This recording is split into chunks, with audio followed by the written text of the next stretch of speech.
Ayon sa kanya, normal naman ang lahat ng nangyayari noong mga sandaling yon.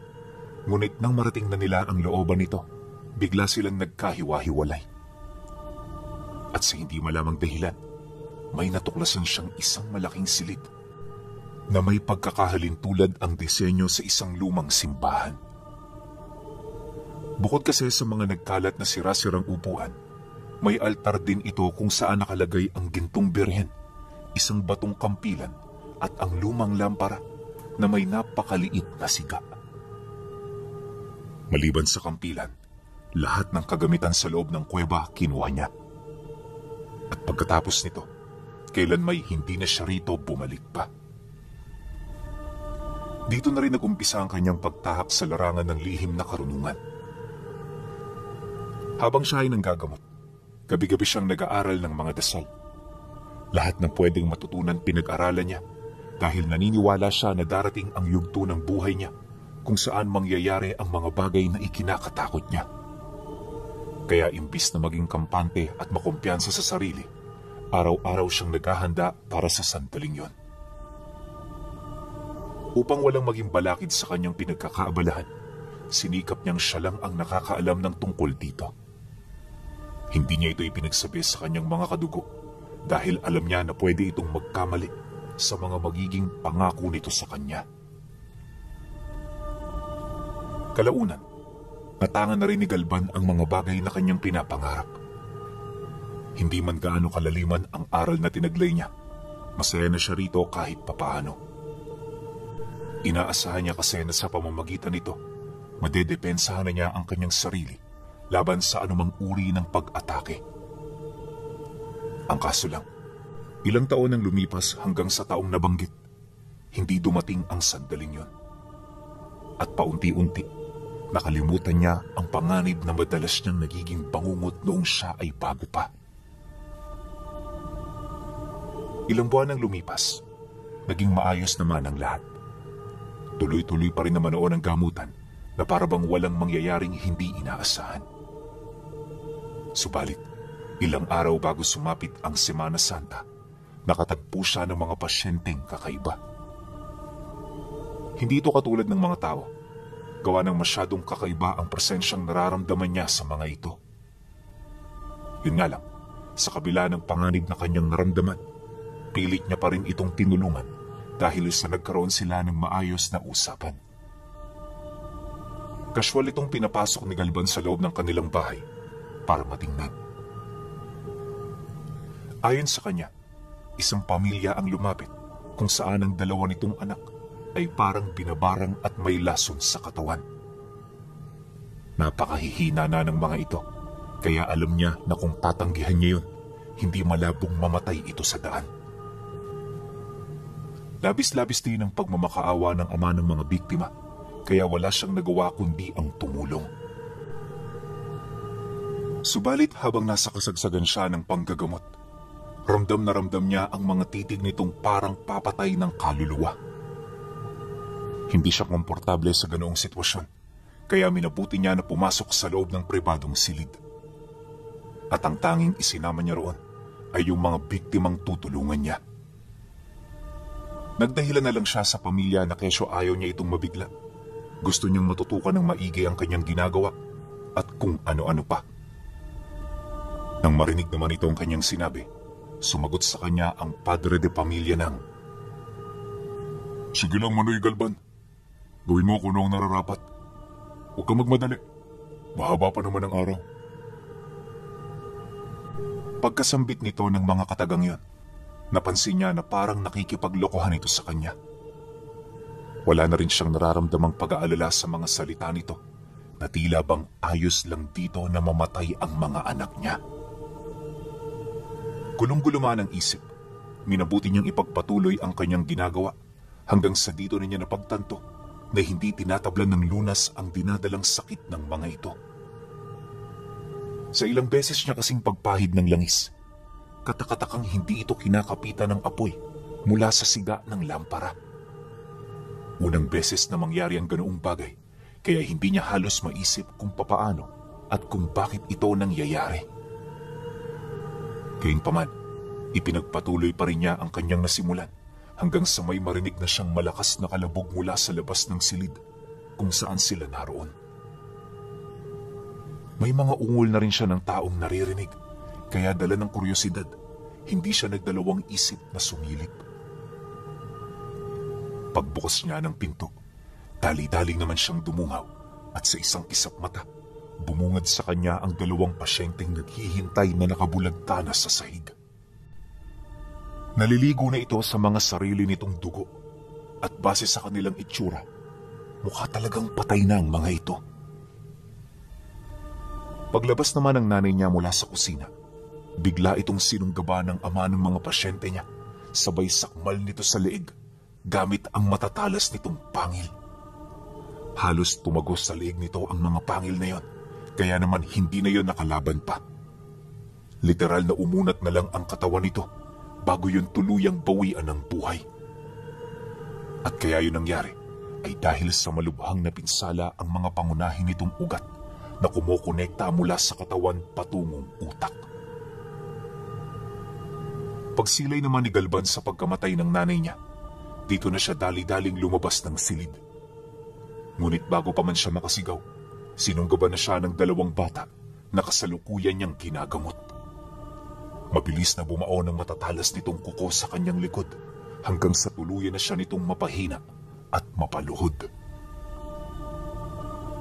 Nang masipat naman ang padre de pamilya ng mga itong nangyari, agad nitong inabisuhan ng mga anak nito na lubayan siya. "Huwag niyong papatayin ng manggagamot. Hindi niya pa oras." Tanyag at bantog siya sa lugar na ito. Pero kung wala ang lampara, wala rin siya.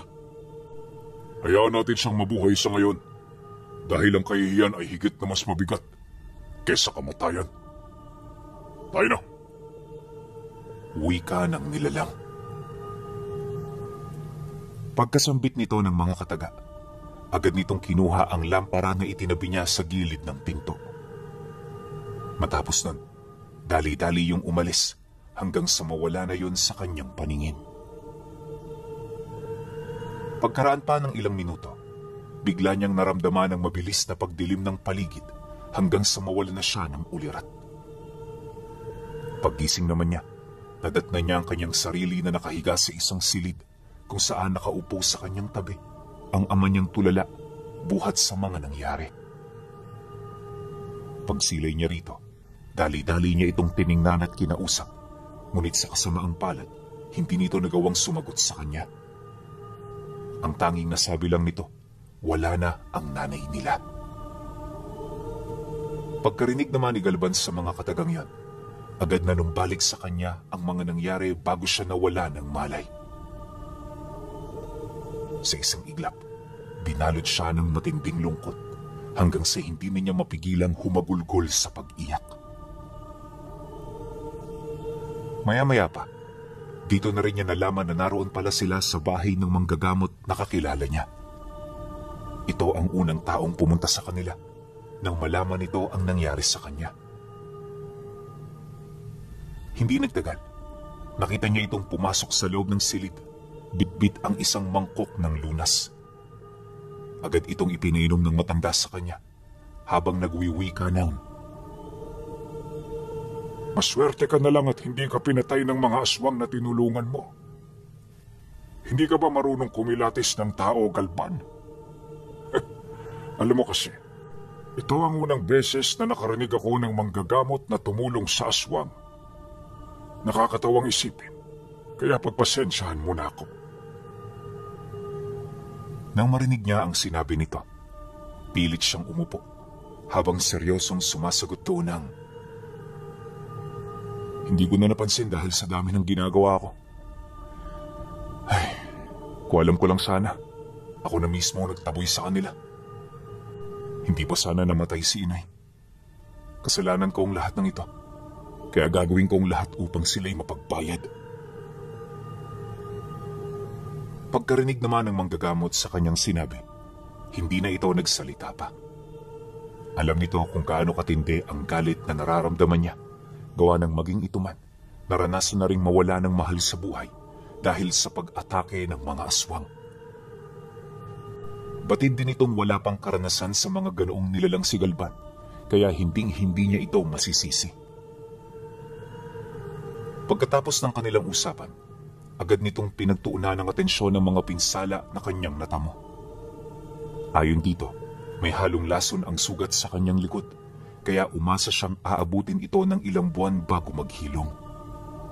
At sa loob ng mga araw na yon, kinakailangan niyang magpahinga lang.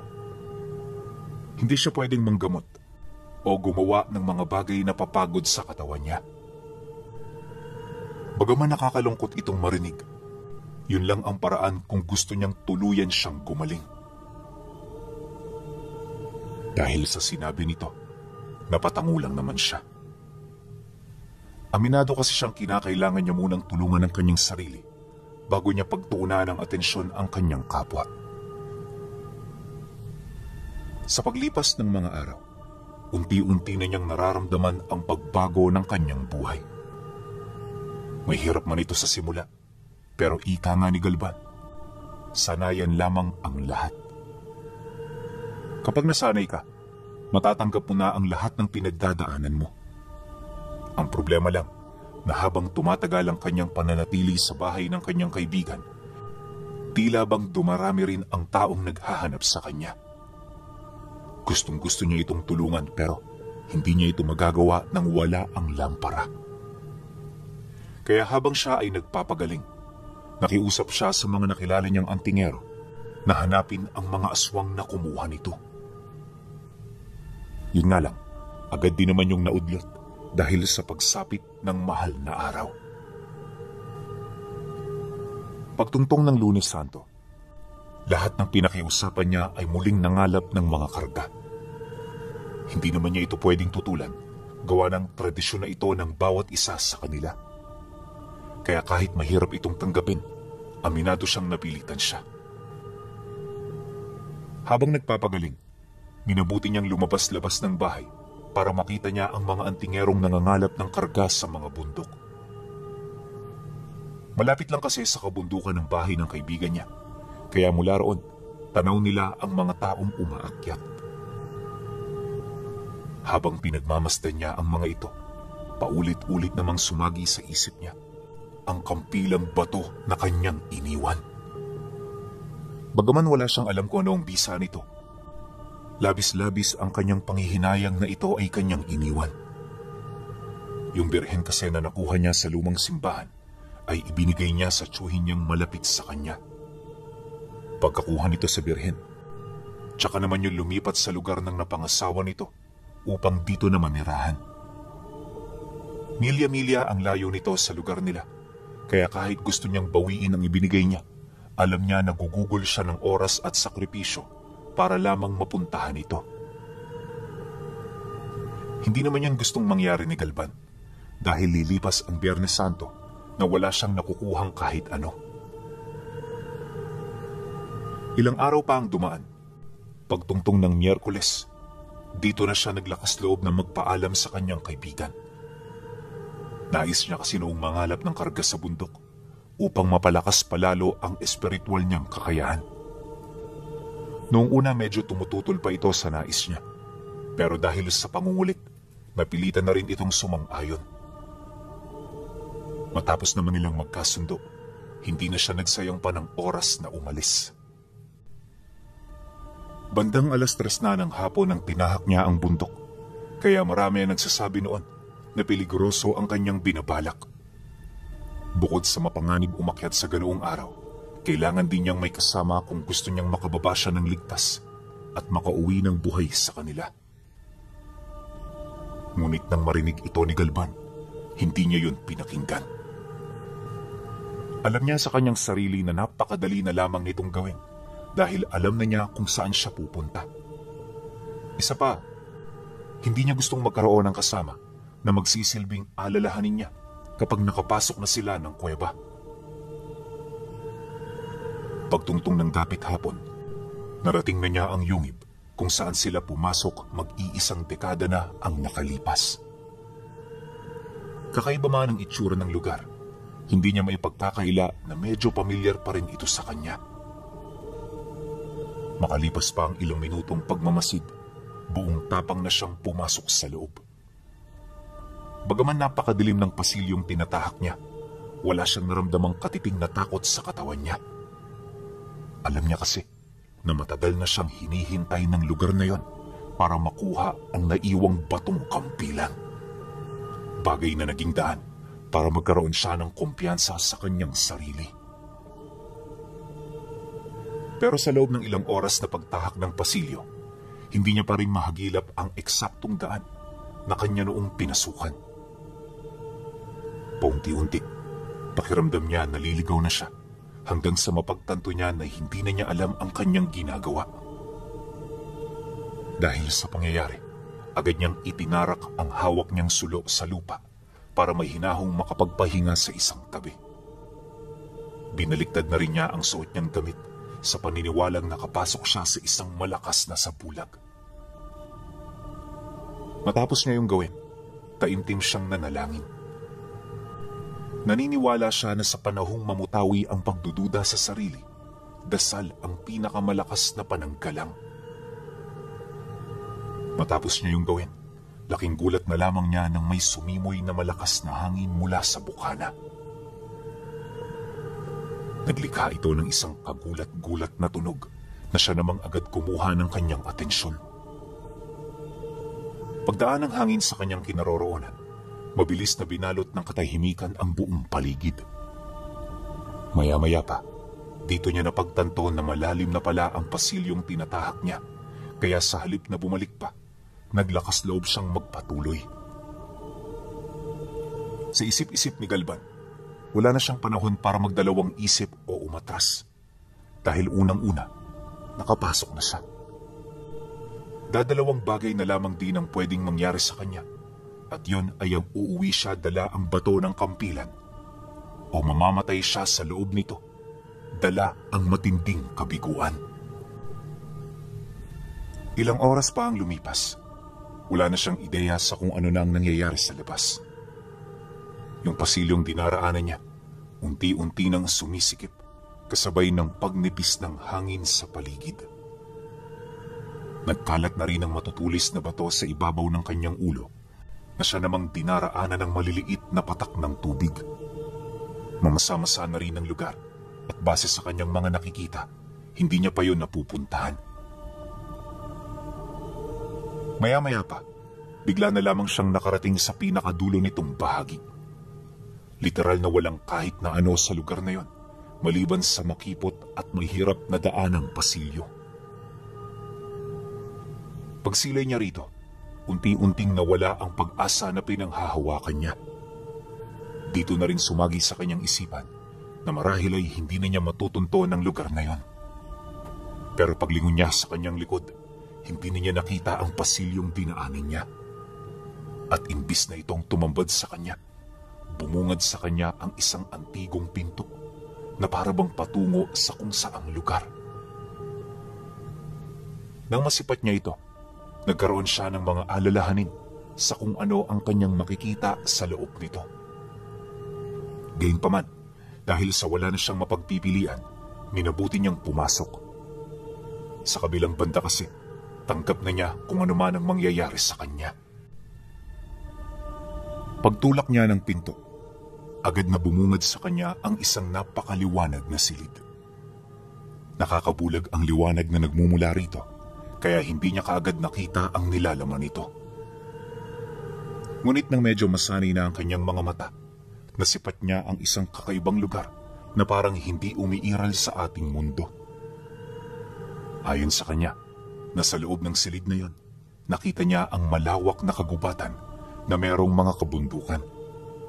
May sarili rin itong araw at mga tubig na walang humpay na umaagos sa malalaking mga sapa. Napakaganda rin ng lugar na halos kung titingnan, mapagkakamalan mo itong umiira lamang sa isang alamat o kwentong bayan. Kaya sa pagpapatuloy ng kanyang pagmamasid, wala siyang ibang naramdaman kundi ang kagustuhan niyang pumasok sa loob nito.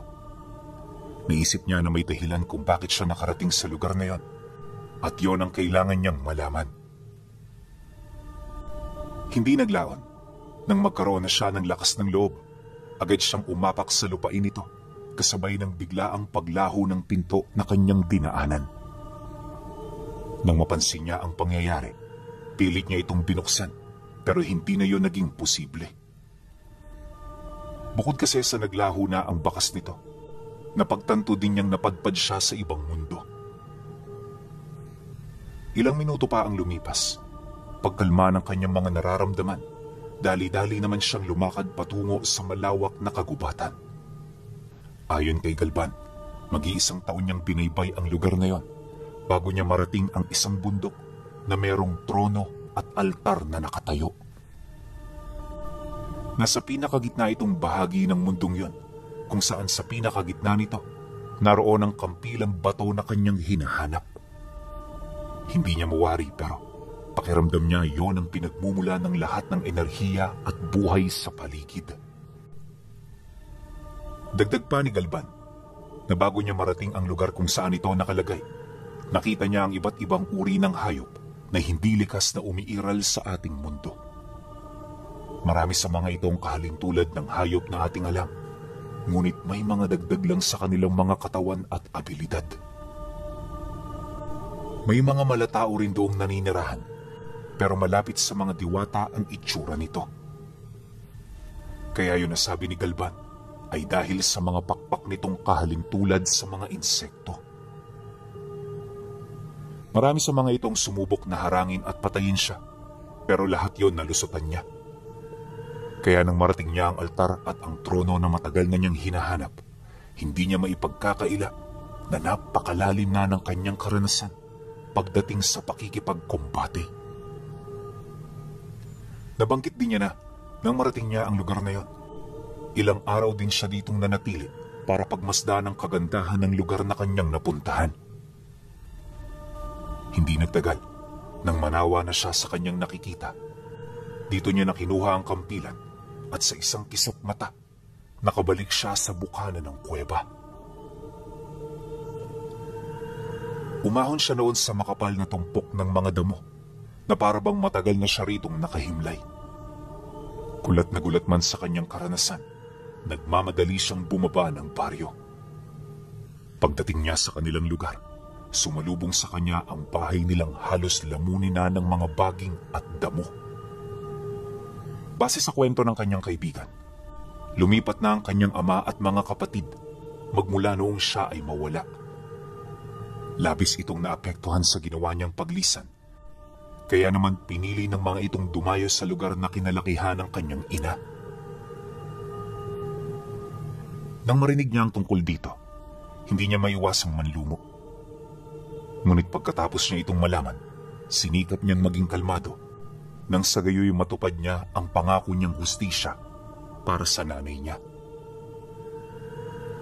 Ilang minuto pa ang lumipas. Pagkalahad nito sa mga bagay na kinakailangan niyang malaman, agad naman yung napatanong. Manoy Galban, bakit ho ngayon ka lang? Saan ka ba pumunta?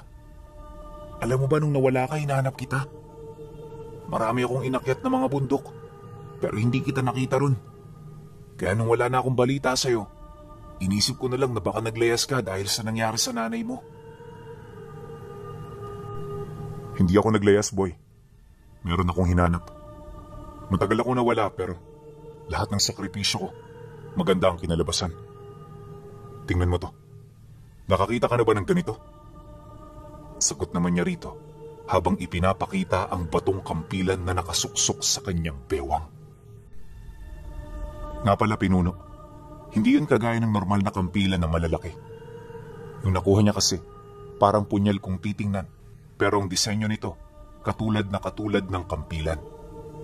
Marami rin ang nagsasabing kampilan nito, kaya yun na ang kanyang pinaniwalaan. Nang masipat naman yun ang kaibigan niya, dali-dali nitong kinuha ang kanyang dala. Subalit hindi pa man ito nagtatagal ng 1 minuto sa palad niya, bigla nitong naramdaman ang pag-init ng bagay na hawak niya. Kaya imbis na usisain pa ito, napilitan nitong bitawan ng kampilan. Pagbagsak nito sa lupa, agad naman niya yung kinuha sabay wika rito ng, Boy, may balita ka na ba sa mga demonyong pumatay sa nanay ko? Sana naman meron na. para hindi na ako may harapan pa. Nang marinig nito ang kanyang sinabi, tumango lang naman ito sa kanya habang inilalahad ang tungkol sa mga nilalang na naninirahan sa sentro ng baryo. Ayon dito, yon ang pamilyang pumatay sa kanyang ina dahil magpahanggang sa mga panahong yon. Hawak-hawak pa nito ang labi ng nanay niya. Yon ang kanilang ginagamit upang makapambiktima ng mga taong sabik sa laman. Dagdag pa nito, matagal nang kalat sa lugar nila ang paggamit ng mga ito sa katawan ng nanay niya, pero wala silang magawa upang yun ay mapigilan. Bukod kasi sa napakalakas ng pamilya, may mga impluensya din ito sa ibang lahi kaya hindi nila ito basta-bastang mapapatay nang hindi man lang sila dumaraan sa butas ng karayom. Pagtatapat pa nito na, mas mainam na pangilagan na lang niya ang pamilya kung ayaw niya ng karagdagang gulo. Sa bandang huli kasi, magiging walang saysay ang paghihigante kung siya mismo ay masasawi. Ngunit nang marinig ni Galban ang babala ng kanyang kaibigan, hindi siya nito natinag. At imbis na panghinaan, mariin niyang inilahad dito na papaslangin niya ang mga ito, anuman ang mangyari.